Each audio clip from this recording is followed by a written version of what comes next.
If you care about your privacy, your VPN should be private internet access. The only VPN to prove multiple times in court they don't log your activity. A VPN hides your IP address online, preventing your ISP and big tech companies from tracking what you do. Private internet access is lightning fast with IP addresses in 91 countries and all 50 states, plus with a 30-day money-back guarantee and 24/7 customer support. It's really worth trying. Get 83% off, which is just $203 a month, plus 4 extra months for free at piavpn.com/DavidP.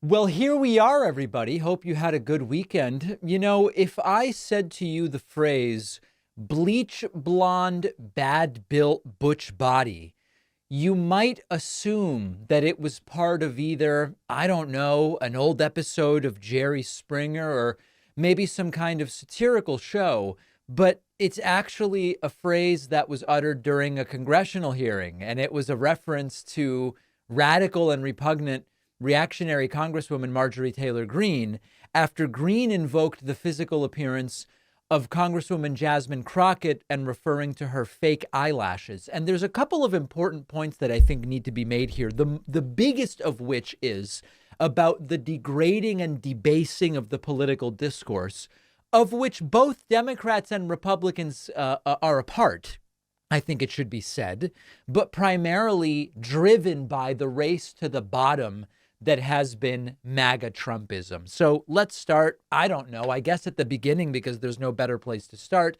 Axios has a little write-up about what happened. Taylor Greene and Crockett's personal appearance fallout spills into a fourth day.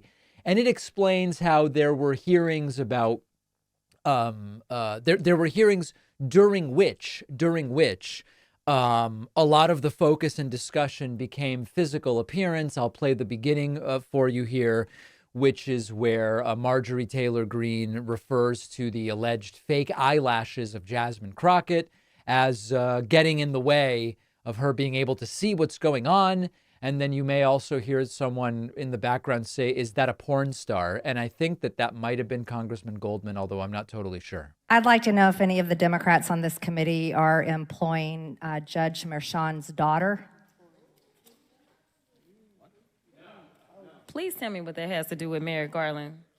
Is she a porn star? Oh, Goldman. That's right. He's advising.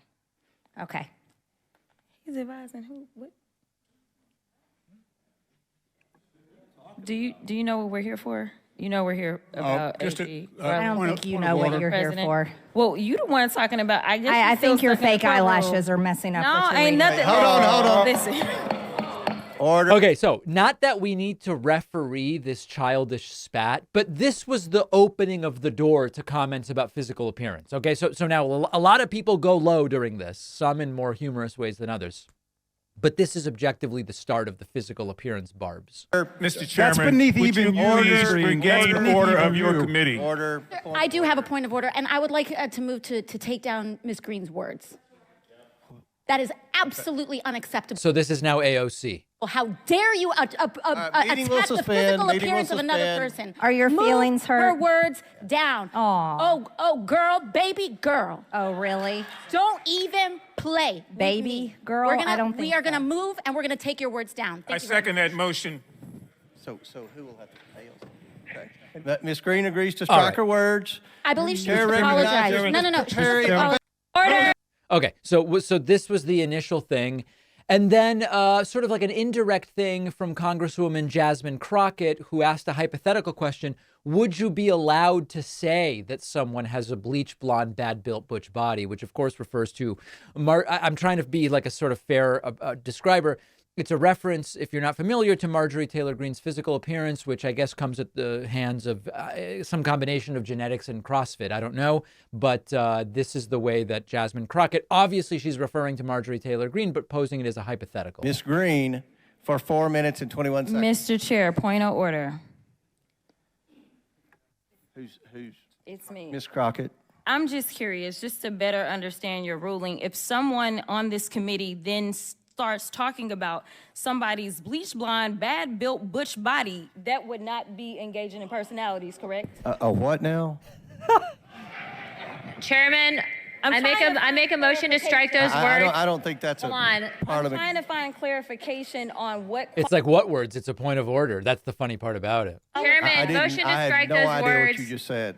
We're not gonna do this. Look, you guys earlier literally just Oh, said you Dem just Congressman. voted to do Y'all it. did it first, so you I'm don't trying want to talk get about it. voted to do it. Order. I'm trying to get Okay. clarification. Look it, calm down. Calm No, down. because this I is would what like to y'all get do. through proceedings. So I'm trying Hey, to get Ms. clarification. Crockett, you're not Y'all wanna recognized. play- All right. So anyway, the point here was this was an attack on Marjorie Taylor Greene's physical appearance. It is childish. It's certainly far more clever than referring to fake eyelashes, I will tell you. So there is a bigger point that I want to make here, and it's a serious point. But before doing that, just to follow this through the hilarity that it is, I actually decided to produce a song about this because the phrase bleach blonde, bad built butch body is so alliterative and perfect from a artistic standpoint. I produced a little song over the weekend. It's called Bleach Blonde Bad Built Butch Body. Let me play it for you. This is debuting now. This is serious now. We created this over the weekend. Take a listen. Marjorie, you're sad to see with your bleach blonde hair, yeah. Stick with it. You try to be, but your body don't match. Oh, it's out of key. You're a bad built butch bombshell, wanna be.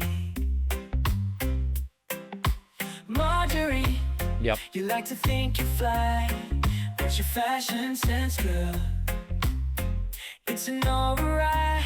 You strut the streets like you on the sky, but your style's a mess. Oh my, oh my, oh my.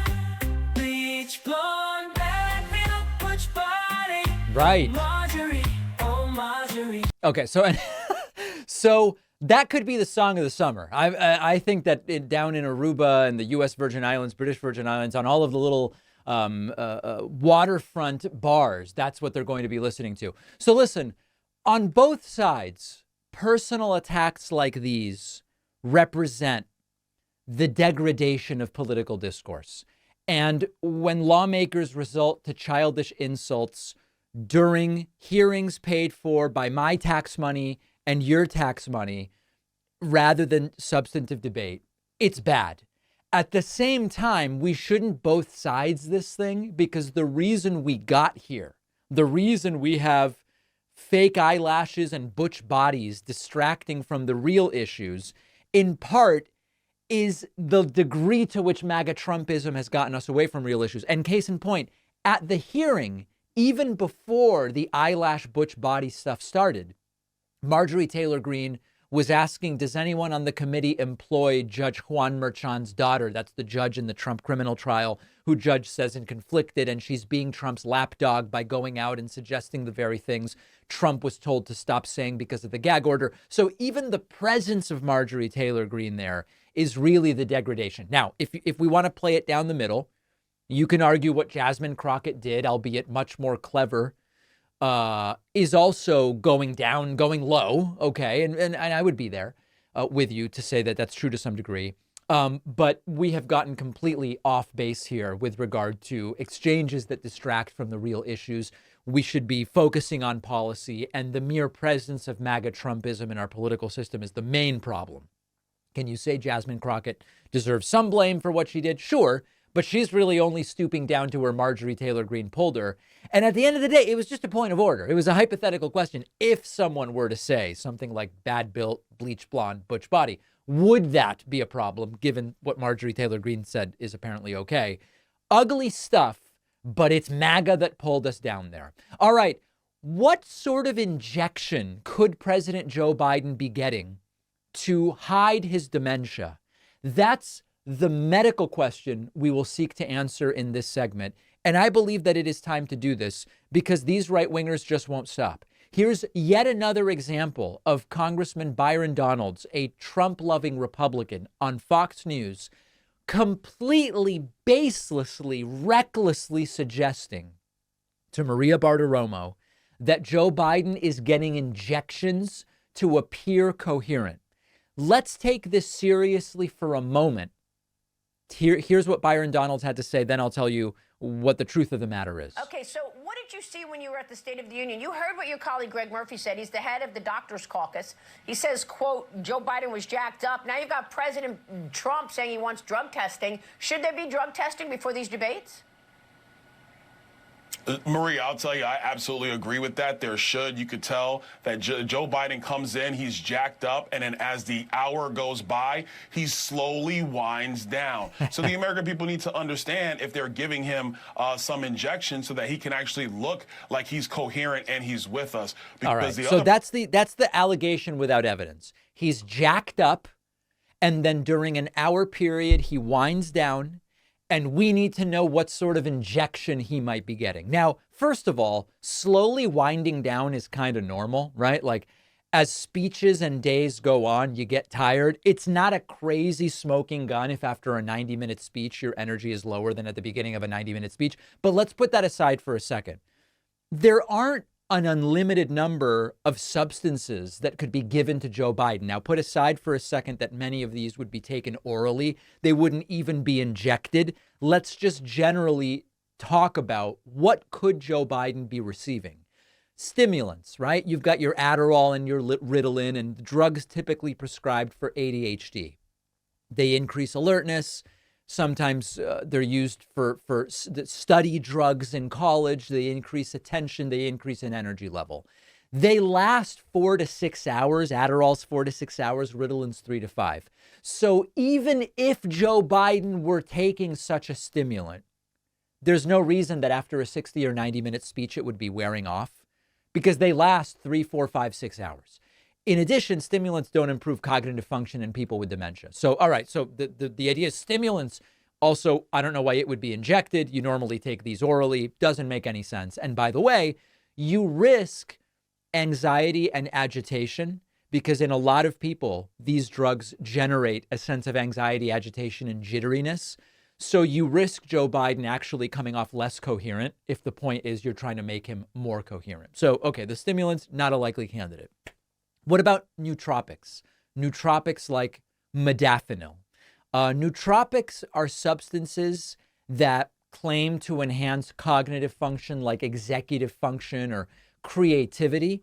Usually those last 12 to 15 hours. There's no reason it would wear off during an hour the way Byron Donalds is suggesting. And again, nootropics don't address underlying dementia pathology. If that's what you're trying to cover with a nootropic, they can't conceal or reverse the sort of cognitive deficits that they claim Biden has. You then have, I hope I pronounced this correctly, it's cholinesterase inhibitors. These are drugs like donepezil and rivastigmine.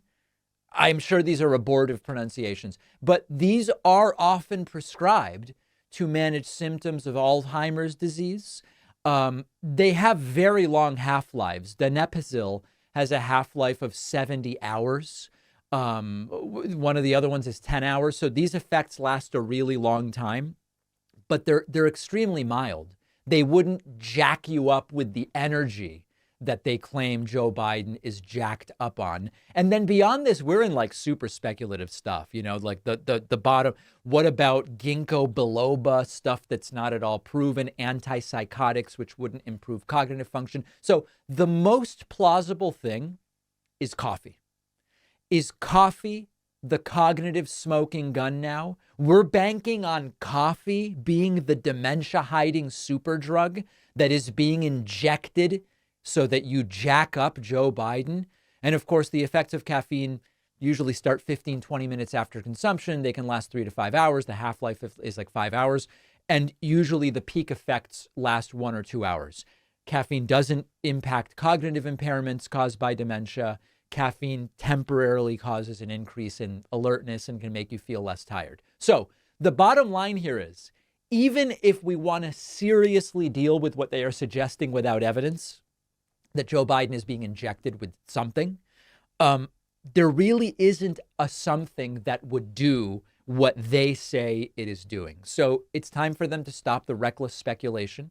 We should look at what the actual mental health experts are saying, and they've been very clear.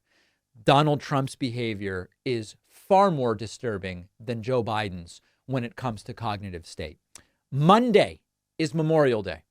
we are doing our first of the year and first of the new website membership drive.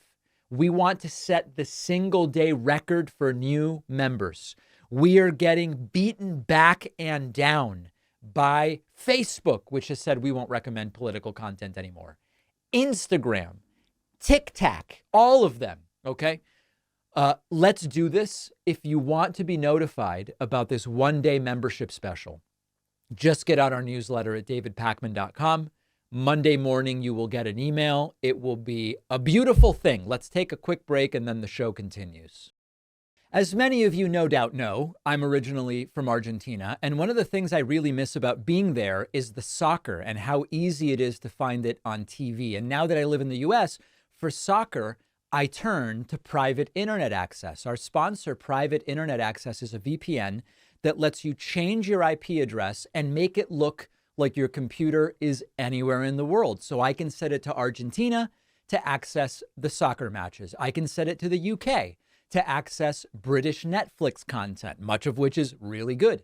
A VPN is useful for many things like preventing your browsing history from being leaked online, but downloading and streaming large files like TV shows and movies is one area where private internet access really shines. Many VPNs are just too slow for streaming, the buffering, the disconnects. It's a nightmare. It is super easy to use private internet access. You turn it on with a single click, you're done. Works on your computer, tablet, TV, Roku, game console, anywhere that you stream, and you can use it on all your devices with just one account. Get private internet access for 83% off, which comes out to $203 a month, plus 4 extra months for free. Go to piavpn.com/DavidP. The link is down below. The David Pakman Show is primarily funded by our audience. If you're hearing this message, you're not getting the full David Pakman Show experience, which comes without any advertisements and with the extra bonus show that we do every single day. You can sign up right now at joinpakman.com. You'll get instant access to all of these great member benefits, and you can do it at a discount by using the coupon code SAVEDEMOCRACY24. All right, I'm going to play something for you that dozens of you sent to me. There was a very interesting, in some sense, episode of the Joe Rogan program the other day with an actor named Terrence Howard. I am going to play a clip for you during which Terrence Howard has a mental crash, the likes of which I don't remember seeing on any recent program of any kind, even considering Donald Trump's recent statements. But it is something that many people are hearing and saying this guy is absolutely brilliant. And this goes to a broader and important point that I write about in my forthcoming book, The Echo Machine. Yes, the title of the book has been changed. It is now called The Echo Machine. I'll tell you more about it when we get closer, which is that there are certain kinds of conversations that are absolutely impossible to have if we don't start from a common understanding of some basic facts. And this goes beyond politics. This is just really an extreme example. They're talking about the periodic table of elements. Terrence Howard has ideas about the periodic table. It relates to the noise that different elements make. He says that there are elements. By elements, I don't mean like elements of medical, the way Trump talks about. I'm talking about, boron and newtonium and carbon. Some elements make bisexual noises. You're probably saying, David, what the are you talking about? But they make a bisexual noise. What are you, like neon's gay? What are you talking about? That's exactly right. So I'm going to play this for you. It is difficult to listen to, but my main point here is thousands of people saw what I'm about to play for you and said, this guy's brilliant. This is why we can't just listen to the scientists, because this guy's brilliant. Let's dive into this. Get the popcorn out. It's Walter Russell's periodic table that he put together. Now you compare that to what Mendeleev's periodic table. You'll compare Walter Russell's to it, and you'll see something completely different. It's unwinding. Whoa. It's unwinding. All right. So he starts to explain this whole thing about the real periodic table, and then we get into what I would consider some of the wackiest stuff. One substance. Now the problem is, the first thing that we're able to perceive is hydrogen. That's the first visible element, because before it is too dense for us to perceive it. You understand what I'm saying? Okay. But as you reach into the next octave, the carbon octave, and they call that a bisexual tone, Right. because the carbon has two tones to it. It has a negative side and a positive side. The part where lithium behaves. Right. I mean, this is an interesting question. Which are the bisexual elements? Which are the gay elements? Are there lesbian elements? Do any elements transition? These are not things that are well understood by the scientific world because they make no sense whatsoever. This is, I showed this to chemistry people and I showed this to mental health people.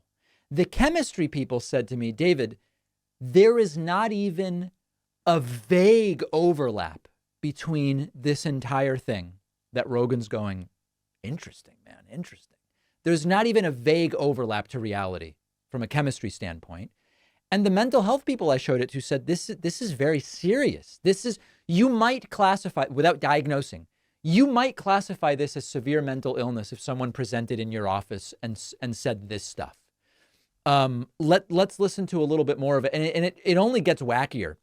I mean, can it really get wackier than bisexual elements? Helium and oxygen. That's why it said, and what they've tried to keep from us, if you want to break water into its component parts of hydrogen and oxygen, all you have to do is introduce beryllium or the sound of beryllium.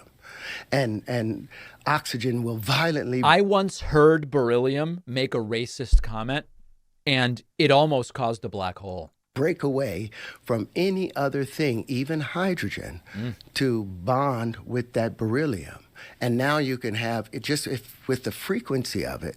And since the hydrogen is smaller. So it just goes on like this. I mean, I have other clips. I don't even know if it makes sense to play a lot of these. But on every topic, it was 2.5 hours of this. Time for a new laptop?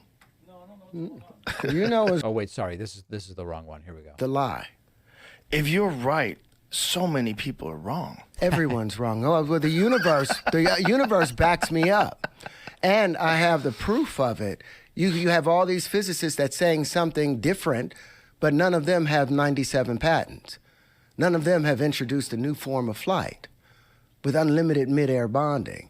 So listen, a lot of mental health professionals I showed this to said this often is like, you know what? I don't even want to get into it because it's just like we shouldn't be diagnosing. But the point is, this would be often like the way people speak when they are in and ultimately medicated by psychiatry, which I'm sure Terrence Howard has a vision of and an opinion about as well. You can't solve problems or figure things out with people who disagree about the fundamental nature of reality. Now, this is an extreme opinion, right? This is different than, hey, you know what? You think low taxes make more sense. I think higher taxes make more sense. In fact, often with those sorts of conversations, you can ultimately come to a shared understanding on 90% of stuff. And then the last 10% is just about opinion or ethics or what you think is right or what you think. So there actually is a lot of space to work with people with whom we disagree about conclusions to solve problems. That is actually possible. But in between that, like disagreements about tax policy, and this is a large area where you really can't deal with these people. A lot of MAGA is beyond just we disagree about what tax rates should be. It's beyond that. It's more here. And so when we talk about we've lost a shared basis, not only of what the facts are, but what count as facts. I assure you that on some of this stuff, Terrence Howard believes that he's talking about facts rather than assertions for which one probably couldn't even find evidence or couldn't even really describe what the evidence would be. I mean, listen, some of the elements make a bisexual noise. What? How would we even say, let's agree how we would determine the homosexuality or heterosexuality or bisexuality of the tone generated by oxygen, right? We wouldn't even get to that. And so the point here is to take this extreme example of a guy who sounds like he's really going through some stuff to say that if we are going to solve some of the biggest problems that we are dealing with right now and move forward as a species, we're going to need to get people together where at least we have a common and shared understanding of reality as a mere starting point, and even that won't guarantee success, which is pretty disappointing and scary to think about. Rudy Giuliani has finally been served the indictment papers. It happened at his own birthday party. Rudy Giuliani has really become the truest example of what happens when you sacrifice reason to become a Trump loyalist. Everything bad happens. Now, you might remember that last week I told you that they had not yet found the, they hadn't yet turned over, submitted, preserved, that is the word I'm looking for. They hadn't yet served the indictment papers to Rudy Giuliani out of Arizona because they couldn't get access to him. They showed up at his house and security, the doormen didn't let them up to Rudy Giuliani's house. And it seemed as though maybe Rudy Giuliani was just going to run out the clock. But no, they found him at Rudy Giuliani's 80th birthday party. This is wild. NBC News says Rudy Giuliani is served indictment papers at his own birthday party after mocking Arizona Attorney General. This is, of course, in connection with the alleged conspiracy to overturn the 2020 election results. 2 hours earlier, Rudy Giuliani was taunting the Arizona Attorney General Chris Mays for failing to deliver the indictment. Just 2 hours later, at Rudy's birthday celebration in Palm Beach, Florida for his 80th birthday, the indictment was delivered. Rudy had posted this on X. If Arizona authorities can't find me by tomorrow morning, they must dismiss the indictment. They must concede they can't count votes. And he subsequently deleted that after it was served. So the wheels of justice with Rudy Giuliani will start to turn. A legacy that has been ruined by criminal indictments and financial destruction, and Rudy Giuliani's fall from grace. I mean, listen, America's mayor, not a guy I loved, but undeniable that in the aftermath of 9/11 and in general overseeing what is perceived to be crime reduction in New York City, if it's because of anything Rudy did is a different question. He was extremely favorably viewed even by many Democrats for a decade. And now a fall from grace, associating himself inextricably with Donald Trump, although Donald Trump has essentially abandoned him. It is all caught up with him at this point in time.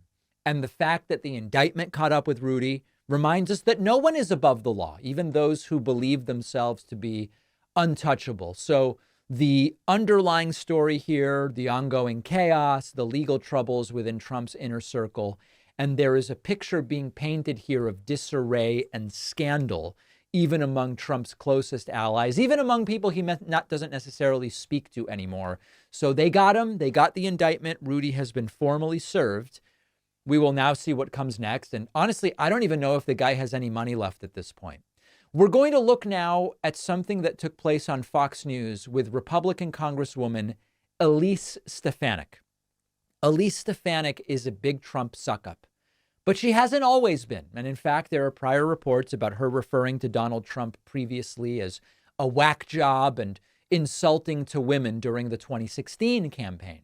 Well, Elise Stefanik went on Fox News yesterday, and Shannon Bream mentions to her, "You previously called Trump a whack job. You said he was insulting to women, but then now you're one of the big Trump supporters that there is."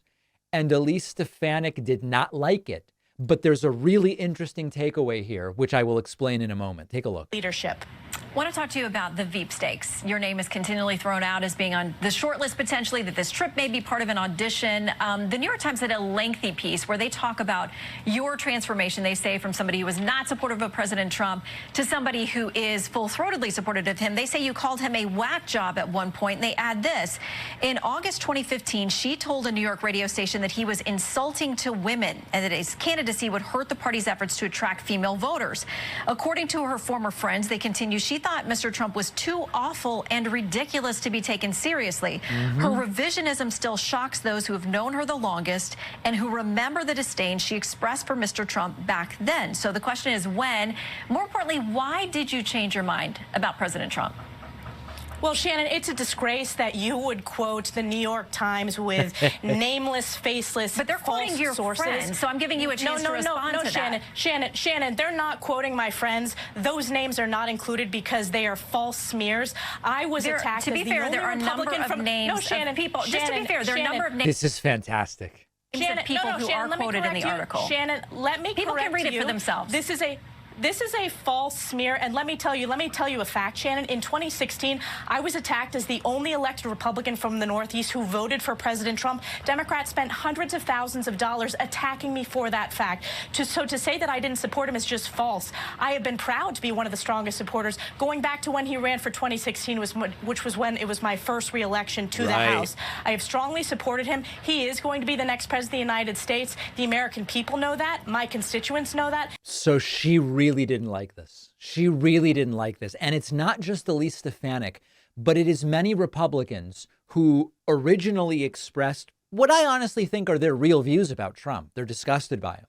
And then eventually they kiss the ring when he becomes the nominee, when he becomes the center of Republican power. This is not a serious political party at this point in time. And this incident really reminds us of the fear that Republicans have of crossing Trump. And it just reconfirms the influence that he has within the Republican Party. Yes, 40% of Republican primary voters voted against the guy. Many voters don't like him. But the elected officials, with very few exceptions, Romney, Kinzinger, a few of these guys and gals, Liz Cheney and others, with very few exceptions, they don't want to be on the wrong side of what they perceive to be the power centers of the party. And they rightly perceive that to be Trump. The defensive reaction from Elise Stefanik is interesting because it's a damage control reaction.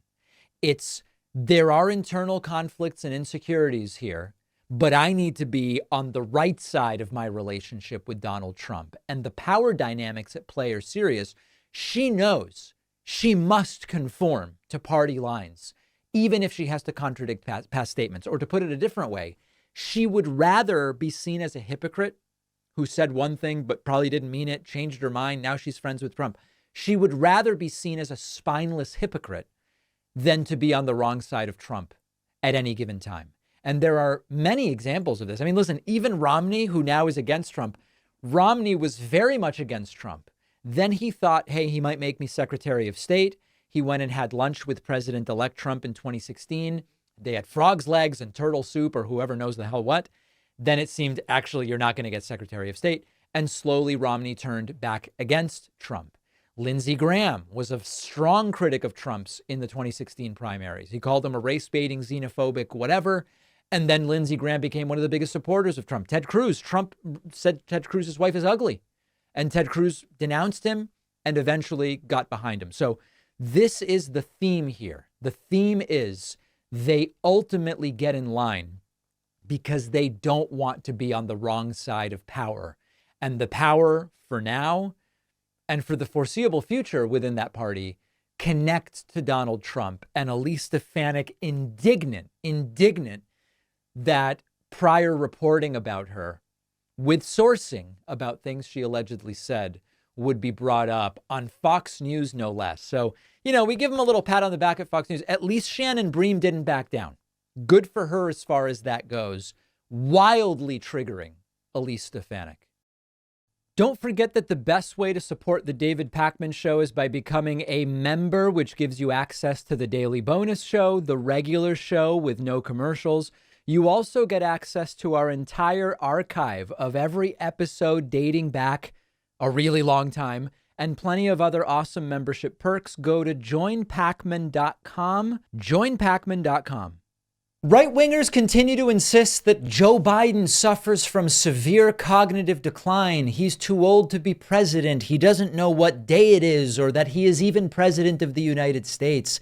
He doesn't know his kids' names. He doesn't know his wife's name. And they have been going over and over and over these talking points so many times over the last year. The very first year he became president, it was obvious he was in rapid decline. Brain Dead Biden brings us our video of the day. During a campaign speech in Las Vegas, he regaled everyone with a story about sitting down with Francois Mitterrand just a few years ago.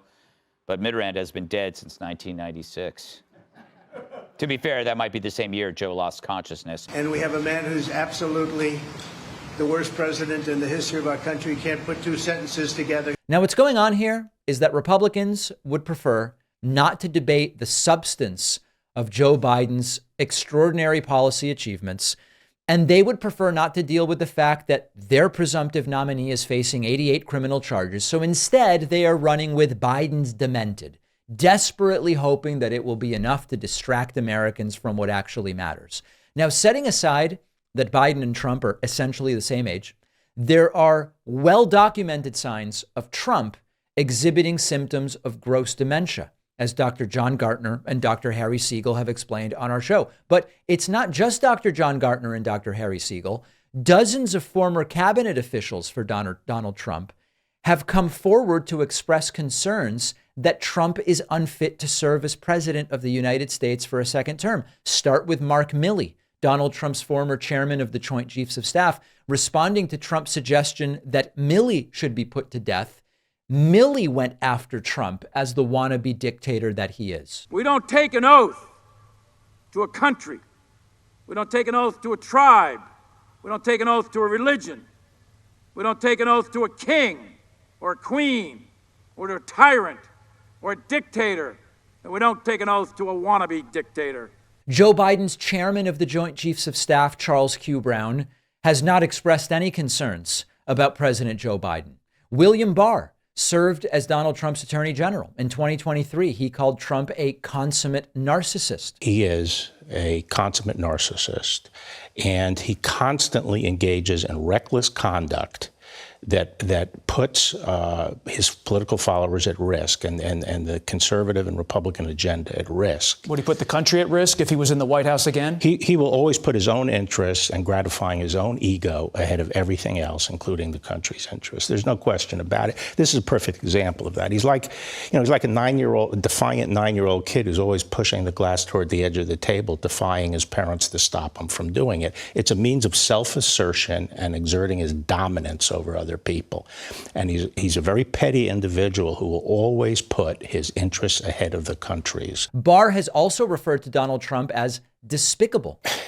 To me, it's amazing that you read through the indictment and his behavior in that indictment, and it's nauseating. It's despicable behavior. Whether it's criminal or not, someone who engaged in that kind of bullying about a process that is fundamental to our system and to our self-government shouldn't be anywhere near the Oval Office. Despite these harsh words, Barr recently came forward to confirm he will vote for Trump in November, proving what we already knew. He is a doormat of a man. So just to be clear, you're voting for someone who you believe tried to subvert the peaceful transfer of power, that can't even achieve his own policies, that lied about the election even after his attorney general told him that the election wasn't stolen. And as the former chief law enforcement in this country, you're going to vote for someone who is facing 88 criminal counts. Well, look, the 88 criminal counts, a lot of those are, and I've said... Even if 10 of them are accurate. The answer to the question is yes. I'm supporting the Republican ticket. But can you say that you're voting for Donald Trump? Because you're not saying his name. You just say you're supporting the Republican ticket. I've said as between Biden and Trump, I will vote for Trump. But this doesn't diminish the significance of his previous condemnations of the guy he worked for. On the other hand, Joe Biden's Attorney General Merrick Garland has not called Biden a consummate narcissist, nor has he expressed any concerns about Biden as president. We then come to John Bolton, Donald Trump's national security advisor at one point. Bolton has characterized Trump as stunningly uninformed. You wrote the president was not just uninformed, but stunningly uninformed. Can you give us some examples? Well, there were things that we went over again and again and again that just didn't seem to sink in, like why was the Korean Peninsula partitioned in 1945 at the end of World War II, and what did that lead to, and how did we get to that point? You say in the book that Trump asked General John Kelly if Finland was part of Russia. He said those things, absolutely. And when you're dealing with somebody who asks questions like that, it's very hard to know how to proceed. Joe Biden's national security advisor, Jake Sullivan, has never referred to Biden as stunningly uninformed and has not blown the whistle about any aspect of Joe Biden. We then come to Mike Pence, Trump's very own former vice president, who says that Trump asked him to put Trump over the American Constitution. President Trump was wrong. He was wrong then, he's wrong now. I had no right to overturn the election. And more and more Americans are coming up to me every day and recognizing that. And for my part, I'm running for president in part because, frankly, President Trump asked me to put him over the Constitution that day, but I chose the Constitution, and I always will. He has also now said that he will not endorse Donald Trump. It should come as no surprise that I will not be endorsing Donald Trump this year. Joe Biden's vice president, Kamala Harris, has never said that Biden asked her to put him over the Constitution. Now, let me be very clear. This is not an exhaustive list. There are dozens of other examples of former high-level Trump administration officials who have since come forward to say he is dangerous and he is unfit to serve. It is an extraordinarily long list, and it ranges from James Mattis and Mark Esper. We mentioned Mark Milley, Trump's first Secretary of State Rex Tillerson, Nikki Haley, Chris Christie, H.R. McMaster, John Kelly, Mick Mulvaney. I could go on and on and on. There's a report from the Brookings Institution that shows that Trump's rate of turnover was 92%, shattering historical records. So the first question is, how do the Trump supporters contend with this? Because even those who support Trump would have to admit that at the very least, he's a terrible judge of character, given that so many of his own former associates turned against him. But more importantly, we have to think about the flip side. If any of the allegations about Joe Biden were true, Biden's dementia, Biden's not really running anything. He doesn't know what's going on. He doesn't know who Jill Biden is. He doesn't know anything. He can't do anything. If it were true that he was just a shell of a person doing nothing and knowing nothing, why has there not been a single person from Joe Biden's inner circle, or even like the next circle around that has blown the whistle confirming even a single one of these allegations? Trump has boasted he only hires top people and would fill his administration with the best, most serious people. If that's true, I guess we should listen to what Trump's former hires have said and heed their warning. Don't reelect Trump in 2024. If you value what we do at The David Pakman Show, remember to support us on Patreon.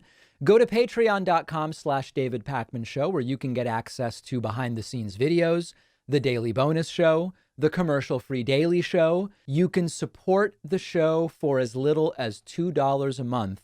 Check it out at patreon.com/David Pakman Show. Failed former President Donald Trump spoke to the National Rifle Association convention the other day. Already just outrageous that he would even speak to that group, but a really scary moment. We've never seen this happen to Trump before. Trump appeared to freeze on stage for 35 seconds. When the QAnon music started, Trump froze, and he seemed completely unable to speak. Some people reacted by saying he's doing it for effect. He has never frozen for 35 seconds. This has not been extended or exaggerated in any way. You'll hear the music start and Trump freezes, some calling it a terrifying cognitive moment. Nation in the history of the world.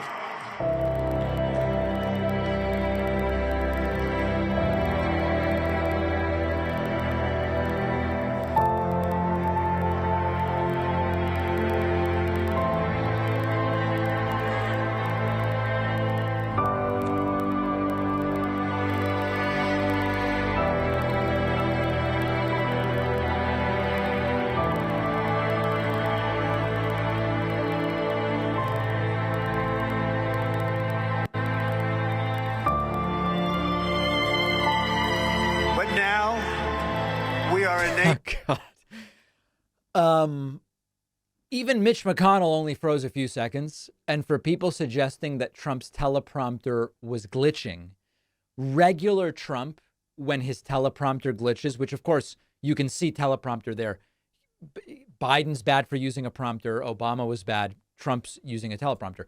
For those who were suggesting it was glitching, normal Trump wouldn't do nothing for 35 seconds. He would rant about the teleprompter, or he would rant about something else. This is something very strange. It's not what happened to Mitch McConnell, but is very strange. And it got stranger, I have to tell you. Trump seemed confused at one point and was referring to himself in the third person while reading the prompter. and he said, says President Trump. This is really, really bad. Dominant again. Yes, oh yes, and quickly, says President Trump. Yes, oh yes, and quickly. Again, what is he reading notes? Where is he saying, says President Trump? Where is he getting that from? It doesn't make any sense. Now, more substantively and terrifyingly, Trump says he is going to appoint really young extreme MAGA judges if he becomes president. This is what I've been trying to tell you. Then I called up my people and I said, I have a guy from New York who's an incredible lawyer, has got the right temperament. He'd be a really great judge. Oh, good, sir. How old is he? I said, he's 69, sir. So he's going to be there for 2, 3, 4 years. We like people in their 30s, so they're there for 50 years or 40 years. We don't want, and as soon as they said that, I realized, yeah, they're. So listen, this is what I've been explaining. To Trump, what he did with the Supreme Court in his first term and the eventual overturning of Roe v. Wade is only the beginning. And if Trump gets 4 more years, he's going to go out and find 20-something-year-old judges to stuff into the judiciary. They will block progress for decades. Terrifying. Yet another reason to make sure this guy doesn't get another 4 years. Trump wildly suggested that he's healthier and a better physical specimen than former President Obama. And before I introduce him, I just want to say, when he was the doctor at the White House, they asked him, who's healthier? Who's a better physical specimen? Is it Trump or is it Obama? And he said, it's not even close. It's Donald Trump, not even close. Does anyone believe that? Obama. Very, very difficult to believe. And then lastly, continuing with his dictatorial wet dream fantasy, Trump suggesting 2 or 3 terms. What do people think? FDR, 16 years, almost 16 years. He was 4-term. I don't know. Are we going to be considered 3-term or 2-term? You tell me. Ronnie, what do you think? Now, it's hard to tell whether Trump is confused or speaking out his dictatorial dreams or just referring to the idea that he's currently in his 2nd term, or maybe it's alluding to the idea that Trump actually won in 2020, which he didn't, meaning he won in his mind, where he is a legend. He won in 2016, 2020, and he might win in 2024. Therefore, in a sense, it would be his 3rd term, but only the 2nd one he serves. With Trump, it's increasingly difficult to know, when is he confused, when is he lying, and when is he just ignorant of facts? And sometimes the answer is yes to all 3. So a disastrous, scary cognitive situation in Dallas at the NRA convention, and it was almost worse in Minnesota. After saying previously that if he loses Minnesota, he will never go back to the state, and losing Minnesota and going back to the state and claiming he actually won it, Donald Trump gave a speech in St. Paul over the weekend, and he almost fell off the stage. He, listen, I don't really know where to start with this stuff, but let's start with Trump saying he wants to debate Biden, but he needs Biden to be drug tested. Let's start there. No, I have fake Tapper as they said, I just want to debate this guy, but and I'm going to demand a drug test too, by the way. I am. No, I really am. I don't want him coming in like the State of the Union. He was high as a kite. I said, is that Joe up there? A beautiful robe? There is, of course, no evidence that Joe Biden was high as a kite during the State of the Union. Earlier in the show, we already spoke about what could you even take and what would the effects be. And then moments later, Trump almost fell down. You can't write this stuff. He'll suggest Biden's on drugs because he can barely stand up. And then Trump almost falls down. And then he blames, I guess, whoever set up the lectern. And you know the reason this is happening, right? It's because Trump puts his full weight on these lecterns. Terrible. But Americans are not struggling. This is the worst platform. Who put this stage up here? This is the worst. The frickin' place is falling down. I notice it keeps tilting further left. like too many other things. All right, so Trump almost falling down and off the stage completely, which would have been a wild, wild situation. Trump made a strange claim during his speech in Minneapolis, in St. Paul, rather, where he said that if it weren't for him having been president for 4 years, Minneapolis would not exist today, which is a really crazy thing to suggest.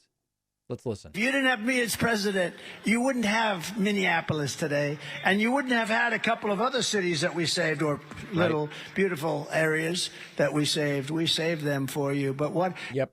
Thanks to Trump, Minneapolis exists today. Donald Trump not yet ready to retire the anti-transgender weightlifting routine at the rally, where he pretends to be. I always forget whether he's referring to a trans or non-trans weightlifter when he does this routine, but it's pretty despicable regardless. Mom, I don't know, Mom. This is a heavy sucker. Oh, Mom, I can't do it. The former president of the United States, ladies and gentlemen. And then lastly, a dump of a word salad where Trump says, we are going to withhold the powers and the beauty of our Second Amendment. I thought he liked the Second Amendment. Why on earth would he withhold it from people? This is just a word salad Trump's lost in the teleprompter. I will fully uphold our great but very under siege Second Amendment. We're going to withhold the powers and the beauty of our Second Amendment. We need our Second Amendment probably more than we've ever needed it before. It's under siege. Tomorrow I go to Texas. I go to Dallas, and I'm speaking before the NRA. There's a rumor. Which is, of course, disgusting. So I don't know what that means. Trump will withhold the beauty of the Second Amendment. So quite a weekend. Trump first freezing for 35 seconds and also at a different speech almost falling off the stage. But it's Biden that needs to be drug tested before their debate. Pretty wild stuff. All right, let's talk a little bit about the latest going on legally. There's a very interesting article with the opinion from an attorney that Donald Trump has no plausible response to Michael Cohen's evidence presented at his criminal trial. And thus, that is why Donald Trump is not going to be testifying at trial in his own defense. So let's talk through this a little bit. As a reminder, this is the New York hush money trial. Michael Cohen did testify under oath and made a number of very damaging assertions about Donald Trump with regard to the crimes he's accused of. The out-of-court denials have insisted that Michael Cohen is just a liar. Trump has insisted many times that he will testify. There is every reason to believe that Trump is not going to testify because he never does. And one of the main reasons is that there is no plausible alternative theory to explain away the testimony of Michael Cohen, not to mention that Donald Trump would be under oath and it would be risky to show up and simply lie. So what are we talking about here? One of the possibilities, if you believe Michael Cohen is making up the entire story, is you put Trump on the stand and you have him tell a different version of events, which directly contradicts the assertions made by Michael Cohen. There are a couple problems with that. Number one, Trump testifying at all is risky because he thinks he's smarter than everybody and he can lie without anybody noticing. But then Trump would be subject to cross-examination. And when the prosecutors get up there and they expose Trump's lying about everything, it's a real problem for him. And then more generically, you can argue it would not be a great thing for Trump to just be lying uncontrollably under oath. So, of course, it is going to be a situation where Trump ends up not testifying. And they don't even have an alternative theory of events. If they had an alternative theory of events, rather than a case built simply on trying to suggest the prosecution's witnesses are dishonest, they could put forward a different version of events. Court is going on right now. We'll see if this happens, but the expectation is that the defense is going to rest without even putting forward any detailed alternative explanation of events because they don't actually have one. So my expectation here is that Trump ultimately will be found guilty here. If you compare his alleged actions as told by witnesses under oath with the law, it seems that he committed a crime. He will be found guilty, but the sentence will be almost nothing. It'll probably be within sentencing guidelines, but it'll be at the absolute lightest end. It'll be some kind of slap on the wrist to those of us who have been following the blatant and scofflaw style criminality of this guy. And then we will move on to the next criminal trial and see if there will be any real consequences here. So this is interesting in terms of future cases in the following sense. This case showcases Trump's legal vulnerabilities, which are he doesn't really have alternative explanations for what it was that he did. And if you have mounting evidence, and I don't even think this is the most powerful case against Trump, Georgia will be an interesting one. If you have mountains of evidence against Trump, and Trump's defense is only trying to impeach witnesses and the motivations of the prosecutors, and he can't provide any alternative storyline, it's going to get pretty difficult for a jury to acquit him. And so this is a signal about the potential liabilities of this approach for Trump going forward. So let's see if the defense rests, but I would bet any amount of money that Trump doesn't testify. We have a voicemail number. That number is 219-2-DAVID-P. Here's a very strange call from a guy who believes that I am dyeing my hair. Wow. Hey, David, why do you have such a weird hair dye? Like, are you that insecure? Like, where, like, why are you dyeing your hair jet black? It doesn't match your skin color, it doesn't match your beard, and it's just fucking cringe. Like, why? Like, you look like a fucking weirdo, or at best, like, you have the biggest insecurities in the world. So I would like you to address, like, your terrible hair dye Please. On your podcast, because it looks atrocious. Well, listen, this is not about hair dye. This is about lighting, and I have never dyed my hair. The allegation that it's jet black is wrong. And if I move around, as you can see, it's actually not even really dark brown. I think it's just the lighting. And as far as not matching my beard, it matches my beard. It's just my beard is so pathetically thin that it looks like the beard is lighter. But listen, I'll tell you right now, if my hair just went gray right now at my current age, I absolutely would dye it. I don't want to have gray hair right now. But fortunately, it's not something that I'm dealing with.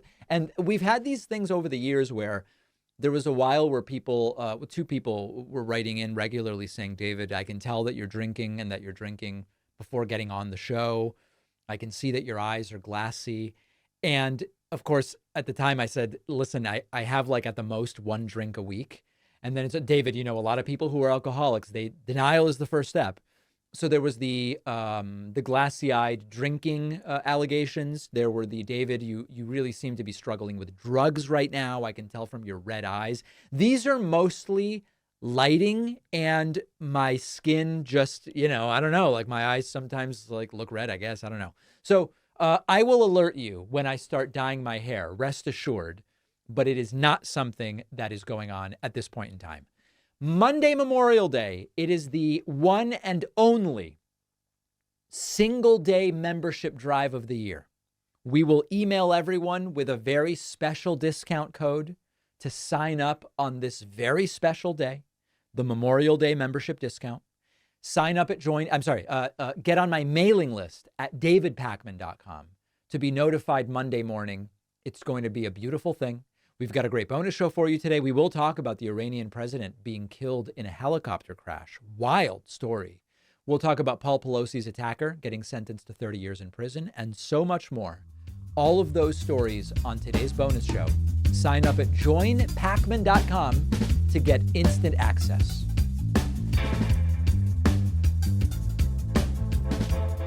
Thanks a lot for watching today's show. I just want to take a second to tell you about today's sponsors.